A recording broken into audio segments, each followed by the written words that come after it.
मसीह मऊद अलैहिस्सलाम ने एक बार इन अल्फाज में पेशगोई की, ये काबुल की जमीन तो गवाह रहे कि तेरे पर सख्त जुर्म का इर्तिकाब किया गया। ऐ बदकिस्मत जमीन, तू खुदा की नजर से गिर गई कि तू इस जुल्म अजीम की जगह है। हजरत साहिबजादा अब्दुल लतीफ शहीद अफगानिस्तान से ताल्लुक रखने वाले एक आलिम ने 1902 में हिंदुस्तान के सफर के दौरान मसीह मऊद अलैहिस्सलाम को पहचान लिया।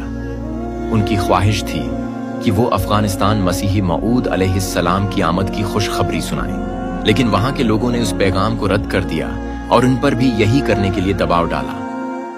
उन्होंने जवाब दिया कि अब वो सच्चाई का इनकार नहीं कर सकते।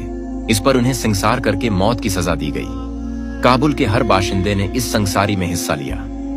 संसारी के चंद दिन बाद पूरे इलाके में तूफानी अंदाज की एक शदीद वबा फूट पड़ी, जो इतनी खौफनाक थी कि उसने पूरे खानदानों को खत्म कर दिया और शाही खानदान भी बिखर गया।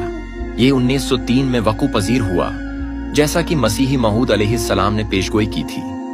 एक अंग्रेज चश्मदीद गवाह फ्रैंक ए मार्टिन ने उन वाकयात को अपनी किताब अंडर द एब्सोल्यूट अमीर में दस्तावेजी शक्ल दी, जिसमें इस पेशगोई की तकमील को बयान किया गया है।